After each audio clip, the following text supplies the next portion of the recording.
It was February 22nd, 2017. I had just gotten out of the hospital 2 days ago from a severe elbow break called capitellar shear. They put me in a big splint and said that I was going to need surgery. They were going to do it that night, but my elbow was too swollen, so they had to do it 2 days later when they could actually open it. It was the day of my surgery.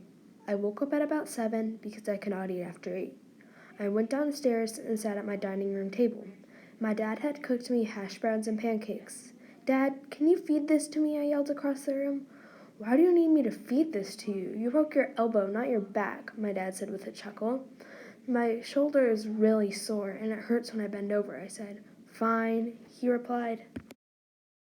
After I ate breakfast, I went and sat on the couch. I started thinking of what my surgery might be like. Maybe there will be knives and scissors, or maybe I'll feel it all. At about 1, my mom got home from work. We got ready to go to my pre-appointment. When we reached the brand new orthopedic building, my mom, dad, and I walked in. We walked to the front desk and asked where to go.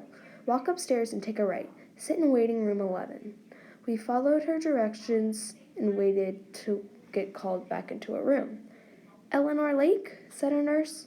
We followed the lady into a room where my surgeon was sitting. He was short with glasses. "Hello, Eleanor. I am Dr. Appel. Do you have any questions for me?" "Yes. When will I ever be able to swim again?" I would say about 4 to 5 weeks after your surgery." "Oh," I said with obvious disappointment. He explained what he would be doing to me during my surgery and what my injury was. He said that it was one of the most serious injuries he had seen in a child that year. "What a humorous story," he said, trying to make an awful joke out of my injury.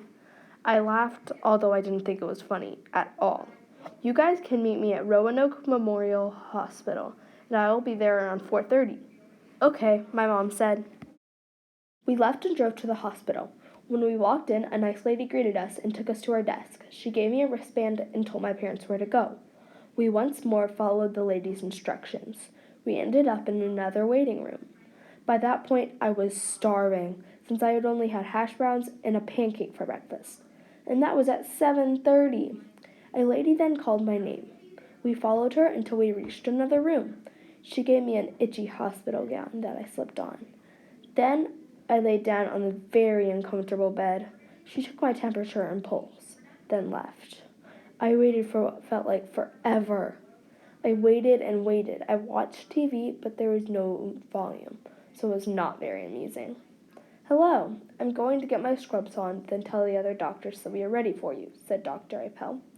I nodded okay and waited very impatiently.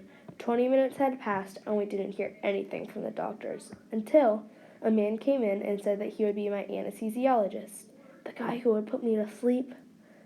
"Hello," I said. He talked to me about how I could not fight the mask. I nodded, knowing that I would never do something like that. He placed the mask on me and said that I could try it on. It smelled disgusting. He left our room, and 5 minutes later, a new man came in saying that he would be my surgeon's nurse, and that he would wheel me back into the next room, where I would have my surgery. He wheeled me back, and I blew a kiss to my mom and dad. He wheeled me down thousands of hallways that felt like they would never end. He asked me many questions that were obviously to try to get my mind off of it, but it never worked. When we finally reached the room, he pushed me inside. I saw a lady, my surgeon, and the anesthesiologist. I looked to my right and saw a table that had knives and scissors. I was scared as a mouse being chased by a cat. They then lifted me up and placed me onto a new bed. They then strapped me on. They placed the mask onto my face. I started seeing and hearing in slow motion. My whole body was tingling. I could not even move my toes. I felt them stick a needle into my right shoulder. They then were about to do the same on my left shoulder, but I had already fallen asleep. I opened my eyes, and I was in a new room. My parents were not there, just a nurse who sat there and monitored my breathing. When she saw that I was awake, she took my mask off and told another lady to call my parents back. I looked at my elbow and saw a huge splint that was tan. What time is it?" I asked. "It's 9:45, said a nurse who was standing next to me. Then my mom and dad came in. They gave me a huge hug, but I was not very enthusiastic. My elbow hurt, I was tired, and I felt sick. The nurse gave me medicine and a shot. I felt a lot better, but my elbow was killing me. I once more fell asleep, but before I knew it, we were leaving. I got pushed in a wheelchair through many hallways and elevators down to our car.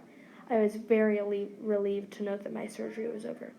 Little did I know that I would have 7 months of therapy, another surgery, and an MRI ahead of me. The end.